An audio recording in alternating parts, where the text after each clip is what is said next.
Hi, this morning I'm going to show you the process I used to make this necklace.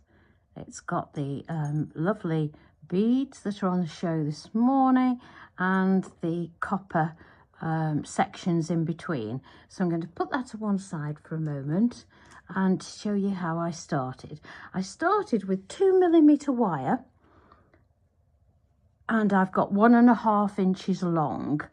Now I've got here, this is, I know Linda Jones has been on the show recently with her Whammer hammer. Now this goes back a long way. This is the original Whammer hammer, but I still use it and I love it, and it fits into the hand beautifully.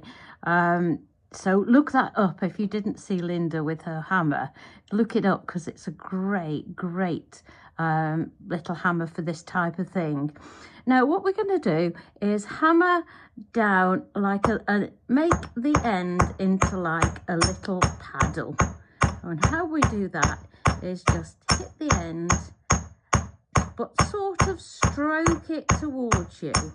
Try and hit in the middle. If you find it's going from one side is spreading more than the other, then move your hammer over to the other end and give it a whack.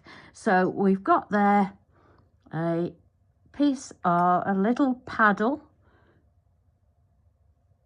that we're going to put a hole in. So what we do next is slightly different. Well, it's the same, but the positioning of the wire is slightly different. This time we don't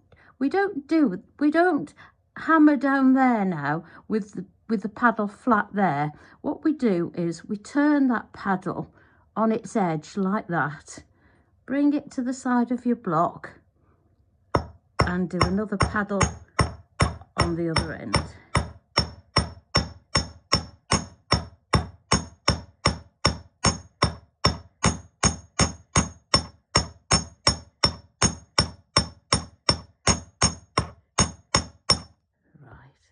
There we go.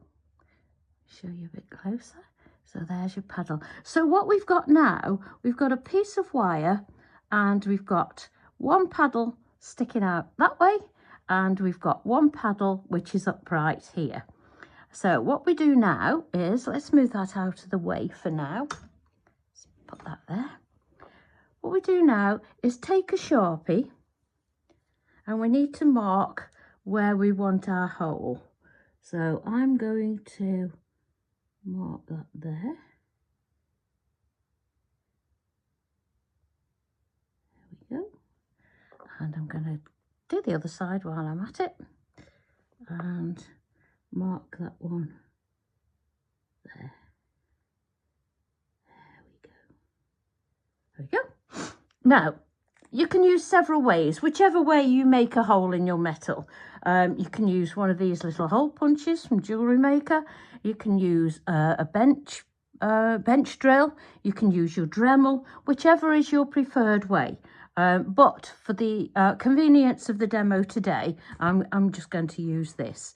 So what we do is these twist, these turn around.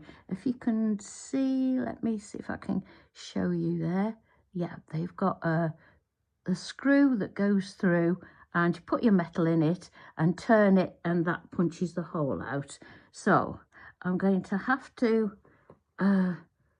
just put it in my sight for now to try and get it in the right place. As soon as I've got it tightened up, I'll show you. So I know and I've done the same. You think you can do it without marking the Sharpie mark. You think you can see it, but actually once it's in there, in fact I can see that that's too far over now. Once it's in there, it's ever so hard to tell without the Sharpie mark. So I'm going to open that up and just slightly move it. There we go. There we go. See if I can See if I can get it right. This might not be perfect because I'm trying to show you on the camera as well, but let's go for it. So basically you just turn that, I felt it go, and unscrew it, and you will have your piece with a hole in the end. Now I've got two pieces here that I've already done just to save time, so let me show you the hole. There we go. There we go. You see the hole? So what I do next is I take a file and I file the paddle into a more pleasing shape. You'll find that it's a little bit jagged around the edge, so just a file will take off that and make you some nice shaped little, doesn't take a minute, and it's quite satisfying just to make sure that you've got your little paddle looking as pretty as you can. The next thing I did was, it will leave a burr. When you punch the hole, it will leave a little burr. So you can just take your file and smooth off those burrs and make it nice and smooth. Okay. The next thing I take is an old nail block, really, and I go through all the grits. So we go through number 1. There's number 2, number 3, polishing it up now, and then I go through number 4. There we go. So that's made a really nice, let me see if I can show you that a little bit closer. How's that? Look at that. It's quite nice, isn't it? Try and get it to focus. There we go. So what I've done that on 2 of these so that you can see where we go from here. The next thing I did was to take a piece of 1mm wire. Now I've gone to the 1mm because this has to thread through the beads. So let's clear the decks a little bit, and what I'm going to do is, that's right, make sure you've taken the tip off. When you use your flush cutters, one end will be lovely and flush and the other end will be a little bit pinched, but that is the flush cut end, so I'm all right there. But if it's not, take your flush cutters, pop them back in with the flush side, and make sure you've got a nice little end there. So what I'm going to do with this wire, what we need, this is just a rough piece of wire. You need a piece of wire that's going to make a loop. Take 3 beads and make another loop at the end. So leave yourself plenty. So I've got my flat nose pliers here, and all I'm going to do is put in there a little 45-degree angle. In my opinion, I've left too much there. So I'm going to just take a little bit off. There we go. Where's my round nose pliers? So take your round nose pliers. Make sure you put them in whatever size. Obviously these are tapered. Pop it in whichever size you would like your loop to be. Make sure it's not sticking out at the top. Turn that, reposition your pliers and turn that to make a lovely little loop. Just make sure you can see that. There we go. Nice little loop there.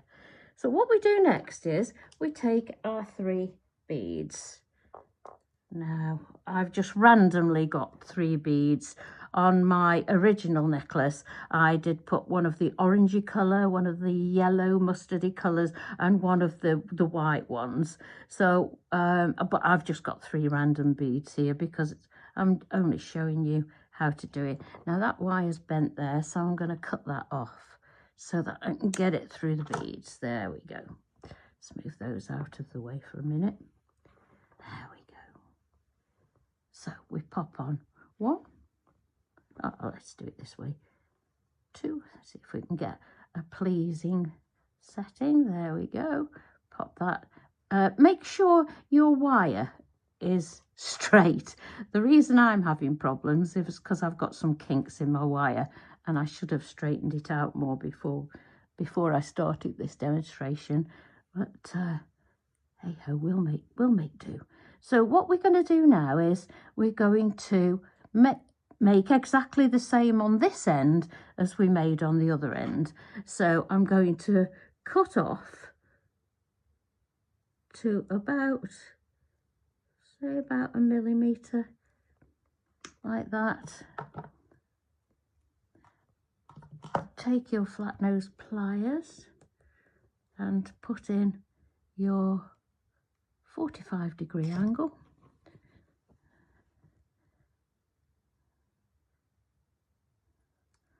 Take your own nose pliers and make your loop there. So you've now got, what you can do is if your circles or your loops aren't facing in the same direction, if I can find a pair of pliers, then you can easily just get 2 pairs of flat nose pliers, twist them, and you've got them facing in the same direction, like that. Excuse me. Right, so what we want now is our beads, our sticks, we'll call them for want of a better word. Right, where have I've just had the pliers in my hand. There we go. Right. So we want some jump rings, whatever size jump rings you feel is pleasant for you. So I'm going to open those. Oh, I'm so sorry. Pop those together like that. Close that up. Give it a little wiggle like that. There we go.